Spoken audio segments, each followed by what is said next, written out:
सात संगत जी प्यार से कहना धन निरंकार जी। सात संगत जी, दासी आप मान संतों के सामने क्या बोल सकती है। रहमत करो, बख्शिश करो कि प्यारी सात संगत जी दासी को सुकून आ जाए। प्यारी सात संगत जी, माता जी ने अब की बार प्यारी सात संगत जी समागम में थीम रखी थी कि सुकून आ जाए। सात संगत जी, हम सुकून किसी को दे पाएं या प्यारी सात संगत जी खुद धारण कर पाएं। सात संगत जी, हम में हर तरह से प्यारी सात संगत जी हर हाल में रहकर प्यारी सात संगत जी सुकून मिले और सुकून से रह पाएं, यही प्यारी सात संगत जी दासी अरदास करती है। सात संगत जी, एक समय की बात है कि सात संगत जी एक सत्संगी परिवार था। प्यारी सात संगत जी सेवा सिमरन सत्संग से बहुत ही अच्छी तरह से जुड़ा हुआ था। प्यारी सात संगत जी हर समय उनके घर में सुकून, प्यारी सात जैसे माता जी के वचन जो भी आते उन्हीं पर प्यारी सात संगत जी चलते। प्यारी सात संगत जी, जब तक हम घर से शुरू नहीं करते तो हम बाहर प्यारी सात संगत जी कैसे कर पाएंगे। ऐसे ही वो महात्मा जी का घर था। सात संगत जी, वो महात्मा जी और उनकी पत्नी, वे प्यारी सात संगत जी एक बच्चा था। सात संगत जी, वो बहन इतनी सेवादार कि जैसे जैसे समय मिलता हर जगह जहाँ भी सेवा का मौका मिलता समय के अनुसार सेवा करने के लिए जाते। और प्यारी सात संगत जी, महात्मा जी भी ड्यूटी को करके प्यारी सात संगत जी तब भी अपने कार्यक्रमों को निपटाकर जहाँ जहाँ जैसे जैसे उनको भी समय मिलता हर समय सेवा में इच्छुक रहते। सात संगत जी, जब घर में माता पिता यदि सेवा भाव में रहते हैं तो सात संगत जी बच्चे अपने आप ही अपने माता पिता की आज्ञा के अनुसार ही प्यारे सात संगत जी चलना सीख जाते हैं।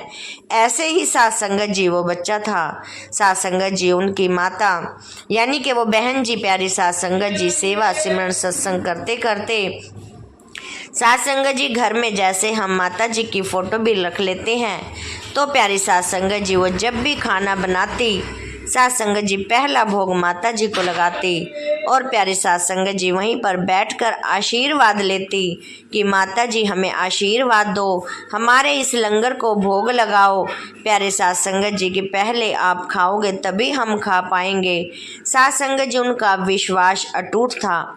सात संगत जी अटूट विश्वास के साथ वो बहन प्यारी सात संगत जी सेवा सिमरन सत्संग करते करते बहुत ही सेवा भाव वाली बहन थी। तो प्यारी सात संगत जी बच्चा हर रोज अपनी माँ को देखता कि माँ सात संगत जी बच्चा कैसे मेरी माँ माता जी से कैसे आशीर्वाद लेती है और कैसे लंगर का भोग लगवाती है। सात संगत जी बच्चा यदि माँ से खाना मांगता तब भी प्यारी सात संगत जी माँ कहती कि पहले बेटा माता जी खाएंगी, बाद में हम सब खाएंगे। सात संगत जी वो भोग लगवा कर सारा खाने में प्यारी सात संगत जी मिला लेती। एक बार की बात है, प्यारी सात संगत जी जैसे ही वो भोग लगवा कर बैठे, सात संगत जी इकट्ठे बैठकर खाना खाते वो तीनों, तो महात्मा जी कहने लगे कि ऐसा लगता है कि हमारे अंग संग माता जी रह रही हैं।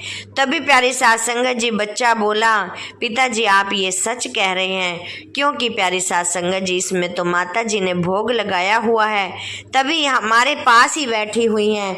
प्यारी सात संगत जी, उनका एहसास हमारे पास है। सात संगत जी, करना तो हमें एहसास ही होता है, क्योंकि प्यारी सात संगत जी एहसास से ही हम माता जी को अपने पास पा सकते हैं।